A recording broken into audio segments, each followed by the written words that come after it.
Hey folks, Adam B. Levine here with some updates. Firstly, BitcoinPackaging.com is launched and is ready for orders. You might not think that you need a sleeve of 100 bioplastic drink cups, but as Bitcoin becomes more mainstream, more of the businesses you eat at will have a need for this sort of thing. When they ask what they can do with the Bitcoin people pay to them, now you can tell them that all their food service packaging is available for below their current cost when they spend it with BitcoinPackaging.com. This is one of our many attempts to help close the loop. In other news, there are two sides to every story, and Mike Hearn, who was mentioned at length during episode 106 with Amir Taki, very much disagrees with some of the things said. Notably that he collaborated with Dutch police, is working with Circle, he's on the advisory board but isn't an employee, and also took issue with how Amir described being removed from the Bitcoin security list. To read his full comments, visit letstalkbitcoin.com/counterpoint. Back to the show. I'm here talking with Ernest Hancock. Ernest is an old friend of mine, and he is a radio show host and a freedom activist. He runs the popular freedom website, Freedom's Phoenix. That was a lot of freedom. Freedom with an S, Phoenix.com. You know, fortunately, my brother-in-law lives here, and he's a bond rater at Moody's, so you can imagine the interesting conversations we have. Very interesting. So I got him to commit to coming to an hour tomorrow, so I was hoping to get the best, and the best thing is we get Maidsafe, M-A-I-D safe.net. Maidsafe is a distributed, off-the-grid, totally encrypted, everything kind of peer-to-peer internet. And I took their white papers and sent them. We got enough Uber geeks in the libertarian movement. And I said, take a look at this. Is this what I think it is? And they're, yep. And it was what we thought as young activists, back when we were a lot of these revolutionaries aged 25 years ago, that the internet would go to you would have all the information on like bulletin boards or on your own servers or distributed amongst people's computers and empty space on hard drives, and kind of we would be the internet, not this internet service provider that would have the NSA arm and legs wrapped around their data, lines, So we thought that was where the internet was going to go. When it went to the World Wide Web and all this centralized mindset, it kind of went down the dark side. Well, there are a lot of people like David Irvine that saw this as a server guy back in the 90s, and they started creating their own stuff for like the last 7-8 years. So what we did is we said, you know what? What we're going to go ahead and do is we're going to go ahead and create this type of distributed internet that's encrypted, and everything's, accessible to anybody, encrypted. And I could see that this was a manifestation of what we were thinking about 25 years ago. So when I had the Uber geeks and the Liberty movement look at it, if this was what I thought it was, and they started getting excited, people I respected. So I go, I'm booking my trip to New York, so here I am. And I got to meet them, and they were sitting there talking to Forbes, so they introduced me to the reporter from Forbes and explained why I was so excited about them. And I go to Forbes, I'm like, you guys have no idea what you don't understand. As much as they didn't understand Bitcoin, they don't understand this new technology. So I am of the opinion that if this pans out what they're doing, and they're speaking tomorrow, they got added to the program. There's so much interest in them. They're like, okay. So I'm bringing my brother-in-law. We're going to, get a Moody's guy in here. He's going to be the smartest guy at the water cooler, and it's going to be a presentation of what I think is the future of the internet. We'll see if Ernie's right. Again. Yeah, Ernie's been right before. So it's going to be fun. I look forward to promoting. I've had him on twice. If you just do a Google search on David Irvine, Ernest Hancock, or M-A-I-D safe.net and Freedom's Phoenix, the two shows we did will come up. One was introduction. The other one was after I had some of our guys take a look at the technical white papers, and there's some validation of what's coming. So people should pay attention to that. I think that's going to be awesome. So you're really excited about Maidsafe. I mean, what do you want it for? Like, why do we need a decentralized internet? What it offers is the ability at the roots to be encrypted for every 1 and 0 that goes over any communication that we do. That's not just things like Bitcoin. It's not just things like being able to download and pirate and do and everything. It's all ones and zeros that nobody gets to see, and you can do whatever you want. And the thing is that they try to couch it as, yeah, but you'd be like buying drugs and getting hookers or something. And like, one, as if there's a problem with that. But I mean, nobody does that with cash. Yeah, see, that's my point. I'm going, the whole thing is that it's not about what you do with your freedom. It's about having your freedom. So for me is that I don't care what you do with your freedom. I just want to be free. It's about me, not you. There's like Puritans all over the planet worrying about somebody having fun somewhere. But the thing is that what it really is, and the power behind it for me, is that when we were at Texas Bitcoin Conference, it was the same issue. There is not a mechanism by which I can donate to liberty causes anonymously, not even with Bitcoin. So I'm going, that is where the power is, that you can donate unlimited amounts of money to yourself and go over a border to someone else for some project that you support and not have any kind of repercussions from the man. Once that happens, the government just becomes anachronistic and it's over. And I think it's within, like really close on the horizon. I see the storm clouds, and I think the man does too. You think that's going to happen? The government's going to become basically obsolete as these technologies come out? It's not going to be a violent revolution. It's a peaceful evolution. No, well, it'll be violent to them. They'll make it violent. I mean, they'll be, going around. It is violent. They're going around with billy clubs beating the crap out of anybody that doesn't lick their boot fast enough. Good point. Yeah. So the violence is already there, but it's not sought by us. They need the violence to justify their existence.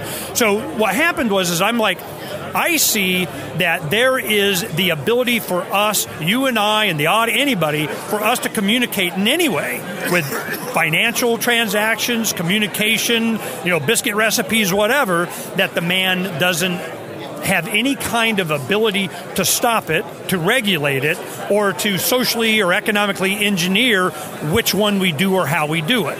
Once that happens, government becomes anachronistic. And I'll give you an example. A year and a half ago, after I saw what Bitcoin represented, my wife Donna and we bought at an auction some land in northern Arizona. We took that land and we said, you know what? We're not going to register it with the county recorder.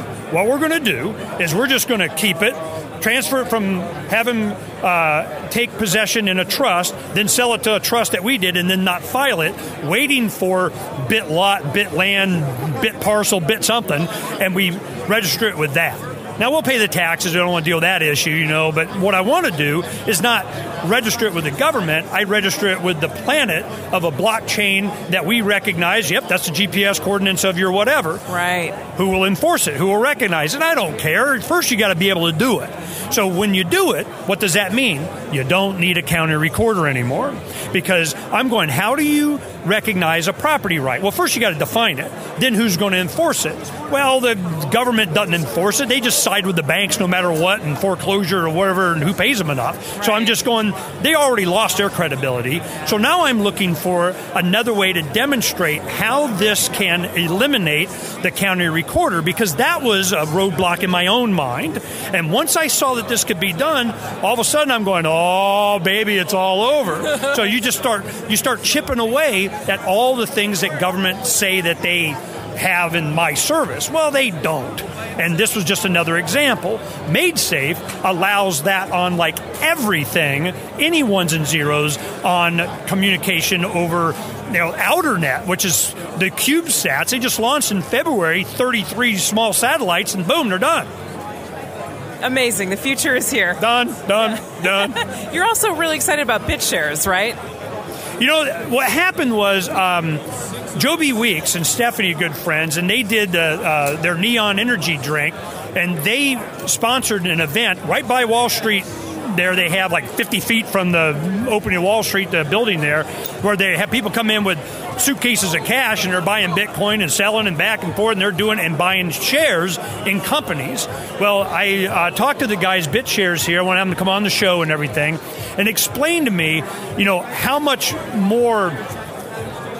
It's not a security, it's just more honest in having the ability of a transparent ownership of companies. It's just another, making government anachronistic. I don't need to have them regulate. They can't regulate. It's totally outside of that. And who represents the credibility and the validity of my ownership in some company using bit shares. Well, they do. And if they don't do it, I don't do them anymore. But it's going past Wall Street. I love it that they did it right next to it, because I'm going, I can do this and own a piece of a company without having to file an IRS thing. I don't have to, show my capital gains of how much I own and put it on the stock purchase of I'm running for office and I got to disclaim whatever. Without being an accredited investor, too, because right now, small investors can't really buy shares in companies. It bypasses all social and economic engineering. When they say, well, it's to protect you, you should have limits on this, or you can only do so much of that. Right. It's for your own good. I don't want them to even have that. If I screw up, guess what? I get educated pretty damn quick when I lose my money. Right. That's the best regulator, is the free market. So when I talk to people that are so much in the system and they're so concerned about, well, somebody's going to get screwed, I go, good. That'd be a lesson learned, won't it? Right. So that's where the regulation is from the just learning. So there's going to be solutions out there. We got to get the nanny state out of our hair so that all these things will blossom, and I'm seeing it happen. They had an event here where they had a bunch of pro-regulators, and this guy was an aide to Chuck Schumer, and this guy was an attorney for a government whatever, and this is someone that was a lobbyist to the Canadian government, and they're all, well, you got to have, so that it's approved by government. And I'm going, why? I mean, one, you don't understand that what you're advocating, you can't regulate the blockchain. That's the point. You're talking about the third-party people, but they don't ever make that point. And I'm going, what you're advocating for is a different cryptocurrency that can be regulated. Fine, knock yourself out. But they don't advocate that because they know nobody will do it. They won't use it. So they're trying to somehow get some kind of tentacles or just our brain around the idea of like voluntarily allowing for regulation in Bitcoin. And I go, and the argument is, well, you'll be trading Bitcoin at Starbucks. I go, good. I thought that's what it was going to be anyway. Right. I don't understand your point. So later after the event, some people got asked that question, made that point. So a bunch of people could, thank God somebody made that point. And then the attorneys on the committee I had lunch with, Mark Edge and I are sitting there talking to this guy, and I'm going, I don't think you guys are being very forthright with the people, that what you're really advocating and what you're talking about, you can't do. That's the point. I'm looking for not kind of hacks in the system or kind of, finagling, or I can do it better, or you got the just button that's 14 strokes on your keyboard. I want something that I don't have to have on their system, that it hacks the entire thing by just avoiding it. Maidsafe.net, MAID. You keep an eye on that. You'll see what I'm talking about. Yeah, very cool. Ernie, thanks a lot. Anything you want to add? Freedom's the answer. What's the question? I love it. All right, and you can find your website at freedomsphoenix.com. Yep. And your radio show is there. Declare your independence with Ernie Hancock. Oh, and you don't need me. You can do it yourself. Declare my independence. See how easy it was?